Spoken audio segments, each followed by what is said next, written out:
same one that looks right and say, hey, yeah, and you ain't gonna replace us. We're number one now, and yeah, we support. It doesn't.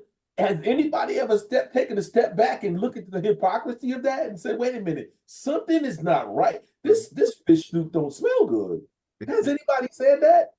Because it doesn't make any sense that the same church, the same Christianity that can uphold and exalt Israel as the chosen people of God, then turn around and say, "Yeah, but by the way, yeah, we're going in first, and we're not giving up anything."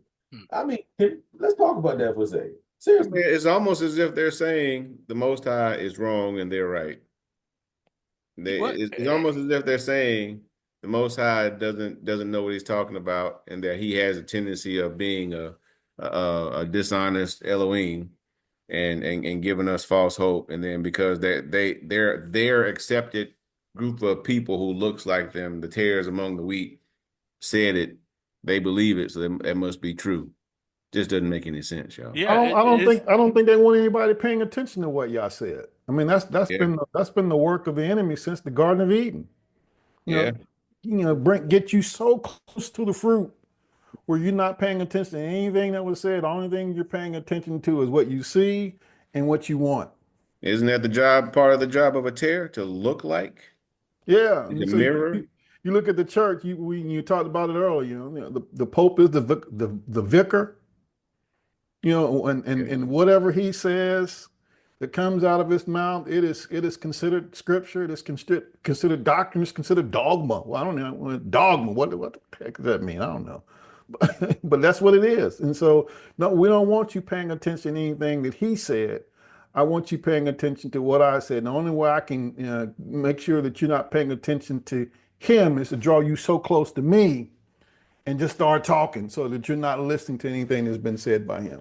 yeah, to the point where, there are convoys that go to him, that go to the Pope to get things approved to be okay now. Hmm. Think about that. That they go to him because if he'll make a declaration that certain marriages are okay, then it's okay. If he makes the declaration of when it's okay to get an abortion or when not to get an abortion, then that's coming straight from God Himself. yeah. And apparently he can absolve all sins. Yeah, he can dissolve it. And so, and the idea that the veneration of Mary and you can pray to Mary to get to the Messiah, it goes strictly against Scripture. When it says that He is the mediator, the one and only mediator between Right. us and our Father. But then they put Mary in there that you can pray to Mary and do Hail Marys and pray to Mary uh, to get to Yeshua, so he can talk to the Father. So Mm. all of these things, soul things that are in there that contradicts Scripture. That if you're not paying attention, you completely miss it. Yeah. And Yeah, so yeah, it's a lot. But to go back to what DMAC was saying earlier, the contradictions, they're going to be judged by their own Yeah. contradictions. If you make the statement that out of your own mouth and say, Yah blesses them that blesses Israel, God blesses them that blesses Israel, that means you know where the blessings come from. Whether or not you claim the right people or not, you still know what the scripture is saying. So mm, you're wanting to bless the people who you believe are his. But hmm, then at the same time, you're not wanting to do the other part of scripture that says, what you've done to the least of these, my brethren, you've always so done it to me, yeah, you know. And so even if you didn't believe we were or are Yah's people, I don't think there's an argument in the scripture or in the world that says we're the least among everybody, no matter what nation you go to. So if you're really following your Christian doctrine and you have a people among you that are the least among the people, and your own scriptures say to love them like you would love yourself, there's hmm, already an indictment there Mhm. without having to know who the real yeah, people are. yeah, Yeah. So we've been touching on on the spiritual expression of Psalms 83 among the nations. I want us to touch a little bit on the secular expression of it, and more particularly domestically, and how it's managed to express itself politically towards us. So there's this thing called COINTELPRO that was established back in the 1950s by J. Edgar Hoover and so on. And it was basically in the late 1950s. It was basically, in a nutshell, it was the government's effort to make certain that there would never be the rise of a black Messiah, another black Messiah. For them just to use that wording, that phraseology, that biblical term, Messiah, and attach black to it, it says a whole lot as far as what the preoccupation of the leadership of this nation has been towards the mere 13% of its population, if that's even true, which I don't believe to be the case. But the fact that you are so hyper focused on one particular group of people to see to it that somehow or another in their minds they don't start to focus on any figure that could begin to, what, I don't know, trigger their minds and wake them up as to who they are or in the scripture.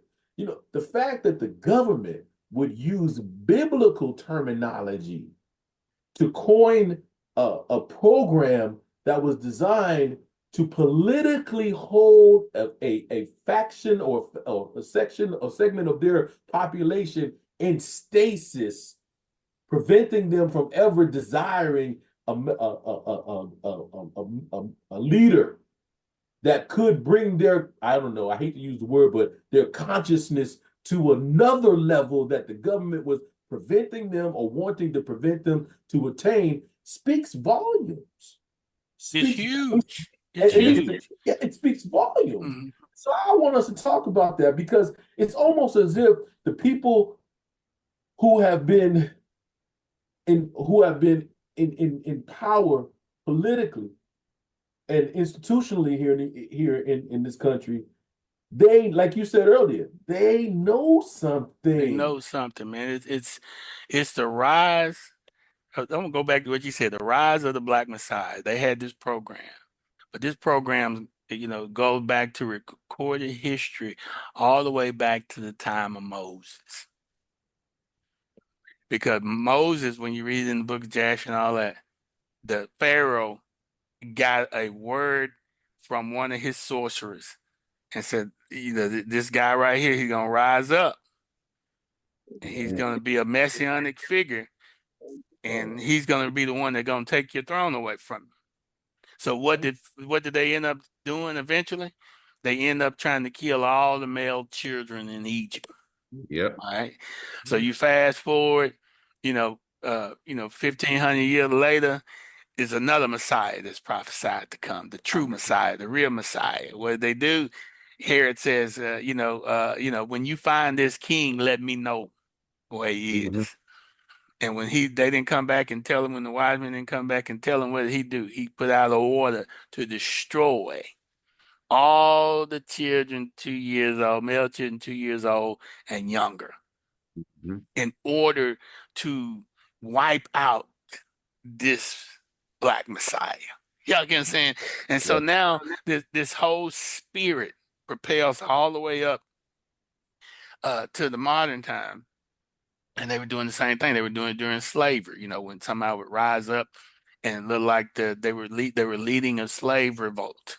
They would make examples out of them. They would skin them, burn them, skin them while they were alive, make purses and stuff out of their skin, and I mean just do have barbecues and stuff, just to deter the other people from rising up.